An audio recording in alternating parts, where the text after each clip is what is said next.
वंदे मातरम। भारत माता की जय।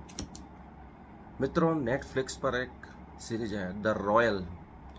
उसमें राजा महाराजाओं के जीवन, उनके महल और उनके आंतरिक संघर्ष और वर्तमान परिस्थिति में जो आर्थिक समस्याएं आ रही हैं उनका दृश्य दिखाया गया है।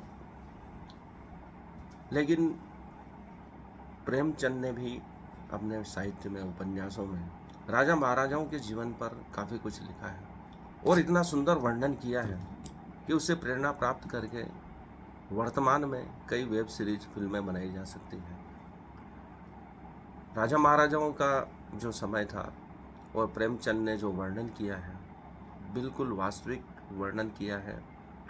उनकी जो समस्याएं थी, उनके ऐशो आराम, उनकी प्रजा पर दया करना, अंग्रेज़ों से उनका संघर्ष, जंगल में उनका शिकार करने जाना आदि वर्णन ऐसे हैं जो बिल्कुल जीवंत हैं और शब्दावली का इस प्रकार से चयन किया गया है कि पाठकों को एकदम उन्हीं दृश्यों में पहुंचा देता है। वह एक आज़ादी का घोर संघर्ष और अंग्रेज़ों की कसमसाहट का बखूबी वर्णन करते हैं। राजा महाराजाओं की कहानियों में वर्णन है, उनके खान पान की शैली का वर्णन है, उनके अनेक विवाहों का वर्णन है। इतनी खूबसूरत अंदाज में प्रेमचंद ने जो लिखा है वह पाठकों को मोहित कर देता है और उस युग में पहुंचा देता है जो आज़ादी का काल आने ही वाला था, उस युग में पहुंचा देता है। उनकी कहानियों में कई प्रेम कहानियों का वर्णन है जो राजकुमारों से संबंधित है, जो आज़ादी के लिए संघर्ष कर रहे हैं, क्रांतिकारी हैं, लेकिन अपने प्रेम का बलिदान करके वह भारत की आज़ादी के लिए संघर्ष कर रहे हैं। रंगभूमि आदि ऐसे उपन्यास हैं जो अपनी कथा वस्तु, संवाद और निर्माण शैली के लिए अत्यंत रोचक हैं। पूरे भारतवासियों को और विश्व समुदाय को उनकी हर एक कहानी, उपन्यास को पढ़ना चाहिए ताकि वह जो निर्माण शैली है और पाठकों को बांधने की क्षमता है वह महसूस कर सकें। उनकी कहानियाँ आज भी प्रासंगिक हैं। वे स्थितियाँ, भारत की मूल स्थिति का जो वर्णन उन्होंने किया है वह आज भी प्रासंगिक है, पाठकों को आंदोलित कर सकता है, मानवीयता का विकास कर सकता है, क्योंकि हजारों सालों से राजा महाराजाओं ने भारत के विकास में महत्वपूर्ण योगदान दिया है। आज़ादी के काल में, अंग्रेज़ों के समय में छात्रवृत्तियाँ देकर विदेश में कई महान प्रतिभाशाली लोगों को भेजा है। स्वामी विवेकानंद, बाबा साहब अम्बेडकर, महान प्रतिभाएं, कुछ भी कहो, लेकिन राजा महाराजाओं की ने उनकी सहायता की, छात्रवृत्तियाँ दी और आगे पढ़ने में भी मदद की। बावड़ियाँ, महान ग्रंथ, कलाओं का संरक्षण राजा महाराजाओं के दौर में ही हुआ। आज हम राजस्थान में कला, संस्कृति, वास्तु जो देखते हैं, भव्य हवेलियाँ देखते हैं, वह राजा महाराजाओं के संरक्षण के बिना संभव नहीं थी और उन कहानियों का रोचक वर्णन प्रेमचंद ने किया है। एक कहानी में ऐसा वर्णन आता है कि जो आम की गुठलियाँ हैं उनका एक महत्वपूर्ण पकवान राजा महाराजा के काल में बनाया जाता था, जो कि अन्य सब्जियों से अत्यंत स्वादिष्ट होता था। ऐसी कई कहानियां हैं जो उनके बारे में रोचक जानकारियां प्रदान करती हैं। अंग्रेजों के साथ उनका वनों में शिकार करने जाना, शक्तिवर्धक औषधियों की खोज करना, राजमहल इत्यादि के खर्चों के लिए संघर्ष करना इत्यादि वर्णन अत्यंत जीवंत है। यही थोड़ा बहुत कुछ द रॉयल वेब सीरीज जो नेटफ्लिक्स पर प्रदर्शित हो रही है उसमें बताया गया है। राजा महाराजाओं के काल में ही नालंदा, तक्षशिला जैसे विश्वविद्यालय पूरे विश्व में प्रसिद्ध हुए। हजारों वर्षों तक उनका संचालन किया गया। कई महत्वपूर्ण ग्रंथ लिखे गए, महत्वपूर्ण आविष्कार किए गए, कई गणितज्ञ दिए गए, रसायनाचार्य दिए गए। ये राजाओं की सहायता के बिना संभव नहीं था। उसमें ग्रामवासियों का भी दान सम्मिलित था, परंतु जो प्रतिभा पहचानने की कला राजा महाराजाओं में थी, उसके कारण हजारों वर्षों के इतिहास में महत्वपूर्ण प्रतिभाएं सामने आई और आज भी हम उनका पठन पाठन करते हैं। कालिदास जैसे महाकवि हुए हैं, भवभूति, बाण भट्ट इत्यादि, जिनका नाम मैं अभी नहीं ले पा रहा हूँ, ये सब राजा महाराजाओं काल में हुए। आम भारतीय उनके जीवन के बारे में जानना चाहता है, तो कैसे उनका रहन सहन था, वे क्या करते थे दिन भर, उनकी दिनचर्या क्या थी, किस प्रकार से वह पूरे समाज का नेतृत्व कर पाए, क्या उनकी समस्याएं थी। और जब अंग्रेज़ों का शासन का संध्या काल चल रहा था, भारत आज़ादी की ओर बढ़ रहा था, अंग्रेज जानवत है, उस समय राजाओं के क्या संघर्ष थे, वे महत्वपूर्ण दस्तावेज आम भारतीय जानना चाहते हैं। प्रेमचंद एक शिक्षक थे। यूँ मान लीजिए आज के जैसे जन शिक्षक के रूप में वह कई स्कूलों को चेक करते थे, स्कूल इंस्पेक्टर थे वह। इस दौरान वह जो भी लोग मिलते हैं उनकी कहानियाँ सुनते थे। उनको लोगों की कहानियाँ सुनने का बड़ा शौक था, उनकी घटनाएं सुनने का बड़ा शौक था। क्या उनके जीवन में विशेष बीता है, वह हर व्यक्ति के पास बैठकर कहानियाँ सुनते थे, उनके जीवन में क्या बीता है, और उनको अपने कथा सूत्रों में पिरोकर एक महान कहानियाँ रचते थे।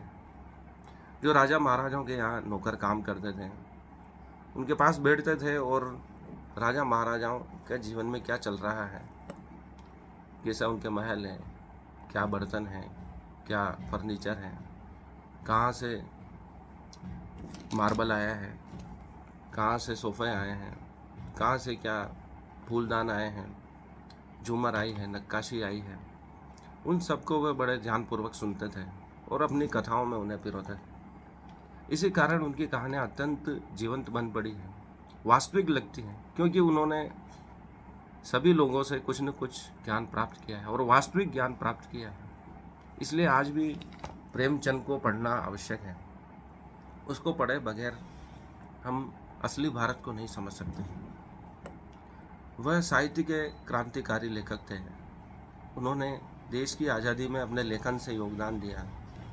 उनके प्रारंभिक साहित्य को अंग्रेज़ों ने जब्त किया लेकिन फिर भी वह किसी न किसी रूप में देश की आज़ादी में अलग जगाने के लिए अपना लेखन कार्य करते रहे और साथ ही जनरंजन की भावना का ध्यान रखते हुए, आम पाठकों का ध्यान रखते हुए वे महत्वपूर्ण प्रसंग भी दिए, चाहे उनमें प्रेम प्रसंग हो, सामाजिक प्रतिबद्धता हो, गरीबी हो, गरीबों की दुर्दशा हो। एक भी चीज़ उन्होंने नहीं छोड़ी जो उन्होंने देखी, जो उन्होंने महसूस की।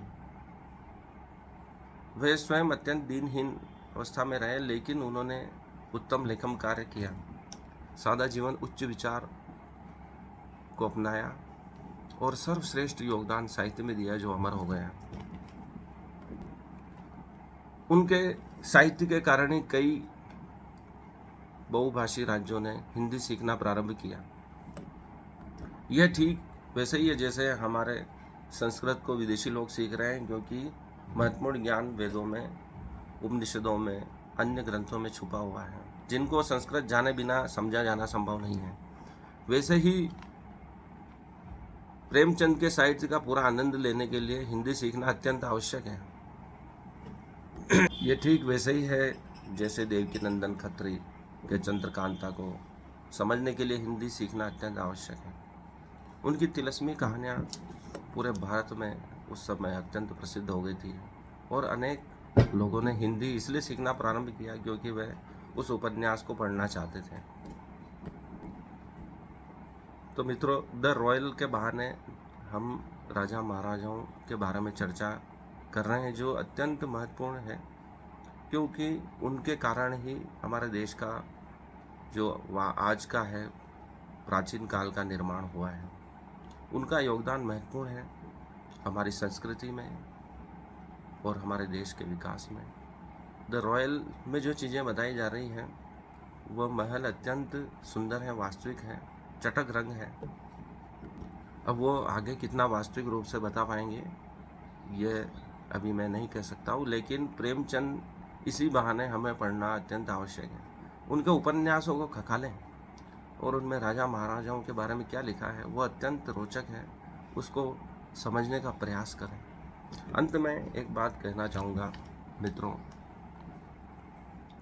कि सफलता पुराने नियमों से नहीं आएगी। हर समय नई समस्याएं, नई विकट समस्याएं उत्पन्न हो रही हैं, उनके नए समाधान ढूंढने पड़ेंगे। पुराने समाधान काम नहीं कर पाएंगे। और ये अत्यंत खुशी की बात है कि हम हर पल कुछ नया सीखने को मिल रहा है। हम पुराने नियमों पर नहीं चल रहे हैं, क्योंकि हर बार एक नई घटना घट रही है, नई कठिन परिस्थितियां हमारे सामने आ रही हैं। वे नए समाधान चाहती हैं और हम पुराने शास्त्र खंगाल रहे हैं। हमें नई तकनीक ढूंढनी होगी, नए हल ढूंढने होंगे। हम देखते हैं कि विदेशी खिलाड़ी इतने सफल क्यों होते हैं, क्योंकि वे पुराने नियमों पे नहीं चलते हैं। वे हमेशा नई टेक्निक ईजाद करने का प्रयास करते हैं, पहले से बेहतर करने का प्रयास करते हैं, नवीन समस्याओं के नवीन समाधान ढूंढने का प्रयास करते हैं। इसलिए वो अत्यंत सफल हैं।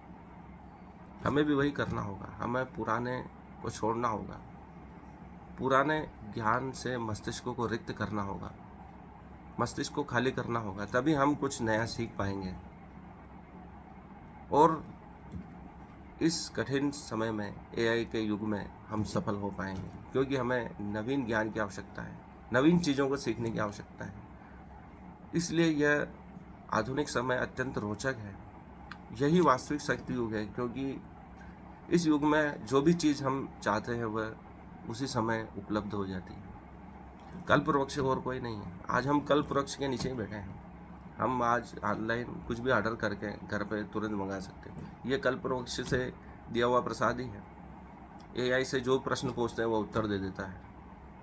ये ठीक वैसे ही है जैसे यक्ष युधिष्ठिर से महाभारत में प्रश्न पूछता है। यक्ष युधिष्ठिर से जो प्रश्न पूछता था, युधिष्ठिर तुरंत जवाब देते हैं। आज एआई वही काम कर रहा है, गूगल वही काम कर रहा है, स्मार्टफोन वही काम कर रहा है। इसलिए सतयुग कोई आने वाला समय नहीं है। हम आज ही सतयुग में रह रहे हैं, कल्प वृक्ष के नीचे रह रहे हैं। मित्रों, आज के लिए इतना ही। धन्यवाद। मुझे सुनने के लिए हार्दिक आभार। चैनल को सब्सक्राइब करें, वीडियो को शेयर करें, लाइक करें। धन्यवाद।